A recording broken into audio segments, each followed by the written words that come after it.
So this is Nancy, and her milkshake brings all the boys to the graveyard. Nancy lives with her husband Robert and 2 daughters in this fancy high-rise in Hong Kong, China. Now her husband Robert is some big-time investment banker, so you know they getting that paper. They doing pretty good. They're originally from the US, so that makes this couple, expats.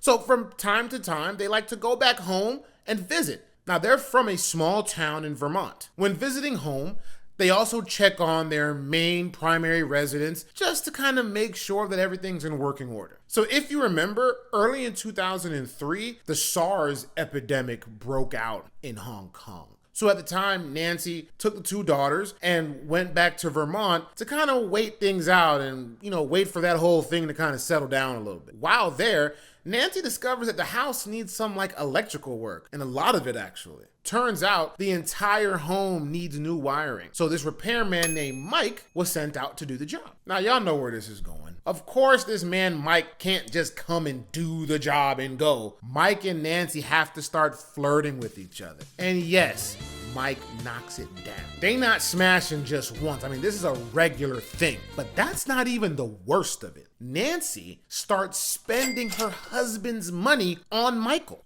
She buys him a $5,000 watch and all kinds of other stuff. They going out in public, going on dates, having brunch and whatnot, and people just seeing it. They don't even care.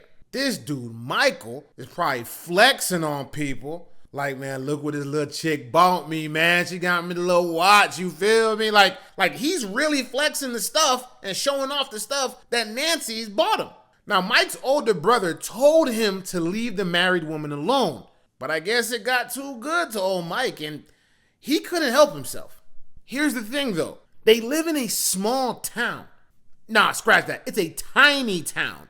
A sub 1,000 person population town. So being out in the open makes absolutely no sense. By this time, it's been a couple of months since Nancy left Robert in Hong Kong and kind of went back to Vermont to, let the SARS thing cool down like I told you about. And we're not sure from who, but Robert gets wind of Nancy's escapades with Michael. So Robert hires Frank, a private investigator, to confirm his suspicions. Robert also installs eBlaster on Nancy's computer. eBlaster is a software that kind of records all the users' email, call logs, and all of that stuff. It's kind of tracking everything. So Robert finds out everything that's going on. And I mean everything. And at this point, it's basically a wrap. Because when Nancy finally gets the all clear to return back to Hong Kong, as soon as she walks through the door with her 2 daughters, Robert hits her with the divorce papers. Not only that, he lets her know that he's filing for full custody of the 2 girls because he feels she's an unfit mother.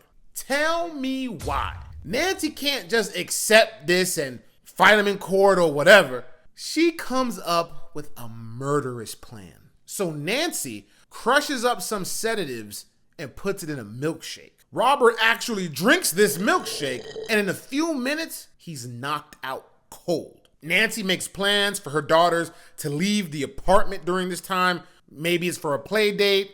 One can only suspect, I'm not 100% sure, but they weren't in the apartment.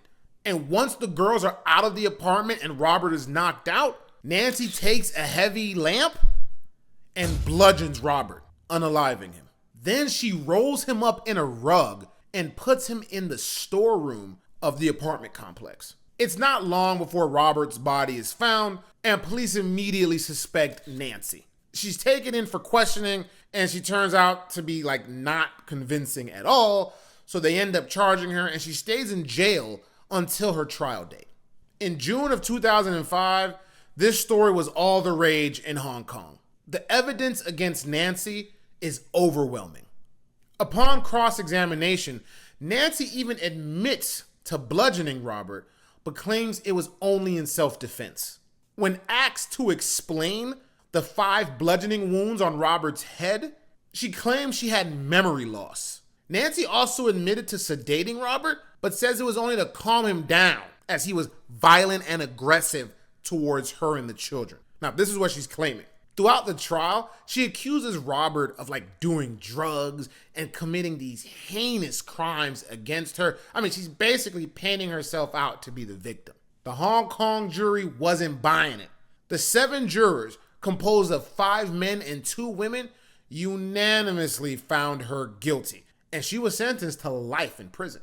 Nancy and her lawyers were obviously not satisfied with the sentencing and made numerous attempts to appeal the decision, once in 2008 and again in 2010. They argued that the prosecution included hearsay evidence and the jury instructions weren't clear. The Court of Final Appeals ordered a retrial that happened in 2011. During the retrial, the prosecution brought to light the $18 million estate Nancy stood to inherit because of Robert's death. And they also found it funny that she's claiming self-defense on the same day that Robert told her he was going to be filing for a divorce. This time, the jury was composed of 7 women and 2 men. And guess what? They found her guilty again. And again, she was sentenced to life in prison. Shorty was dubbed the milkshake murderer.